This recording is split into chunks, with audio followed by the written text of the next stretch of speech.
Welcome back to bestofmarin.com, where we do our best to give you the rundown on all things happening around the county and where to find the best places to go in Marin. Today, our mission is a deep dive into Kentfield. Yeah, it's this incredibly serene community of about 7,000 people, right where Muir Woods begins. And, we're going to explore why this understated town is just a hidden gem you might never want to leave. I mean, imagine a place where the street grid was intentionally broken just to make way for the trees. Right, because usually town planning is strictly practical. You just lay down the highway, map out the grid, and, well, nature simply gets paved over. Yeah, but not in Kentfield. It feels like a place that organically sprouted from the redwood forest. It really does. But looking back at the history, this was actually a highly deliberate choice. I mean, back in 1857, it started as a standard trading post run by a liquor merchant named James Ross. Right, and then the Kent family steps in and totally derails that whole commercial train. In 1905, Congressman William Kent buys up Redwood Canyon. And he didn't buy it to build a massive family compound either. A local water project was threatening to log the entire canyon, so he bought it specifically to stop them. Wow. Yeah, and 3 years later, he donated the whole thing to the federal government. It's honestly like buying the rights to a billion-dollar blockbuster movie franchise, not to make sequels, but to permanently put it in the public domain so no one can ever charge admission. Oh, that's a great way to look at it. But, giving it away and naming it after John Muir, I feel like Kent Woods has a pretty good ring to it.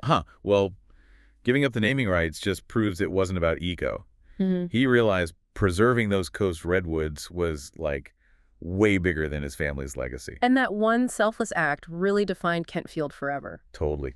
By choosing preservation over expansion, they locked in the town's physical layout and, surprisingly, its weather dynamics. Oh, yeah. I was looking at the climate data for this deep dive, and the weather here is basically a paradox.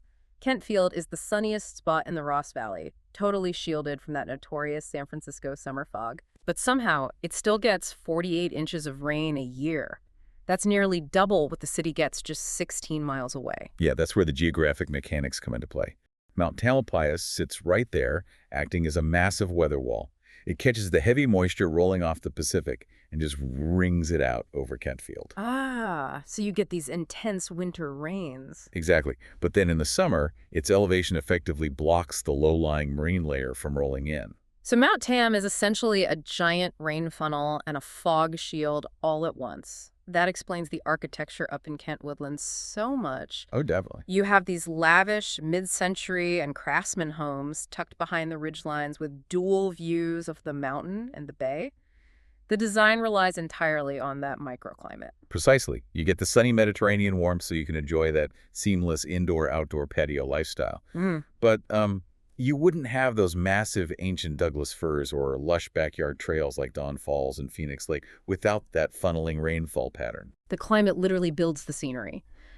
But, with all these isolated homes hidden behind ridgelines, I look at this and assume it's just a sleepy, antisocial forest retreat for people who want to be left alone. You'd think so. Well, because the geography isolated them from a traditional urban grid, they actually had to build a hyper-localized culture to thrive.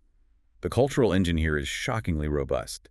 Take the College of Marin, right on College Avenue. Yeah, which isn't just a standard junior college. It boasts the state's highest transfer rate to Juilliard.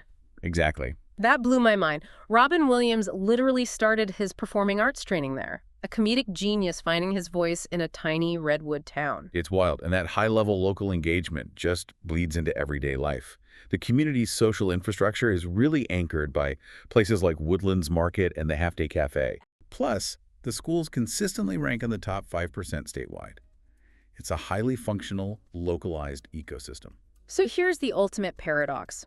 By refusing to develop commercially, by giving away Muir Woods and letting the trees dictate, the town Kentfield actually engineered a highly exclusive, hyper-valuable community that you simply cannot replicate with city planning. They prioritized the forest first and ended up with a masterpiece of a community because of it. It really is a masterpiece. Well, before we wrap up, here is a final thought for you to mull over.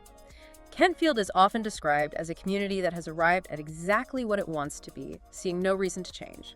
But if a town has already achieved perfection between nature and neighborhood, how does it evolve when the next generation inevitably wants to leave its own mark? That is a fascinating question. It really is. Don't forget to sign up to our email list for updates on our next deep dive and latest events. Until next time, we will catch you on bestofmarin.com.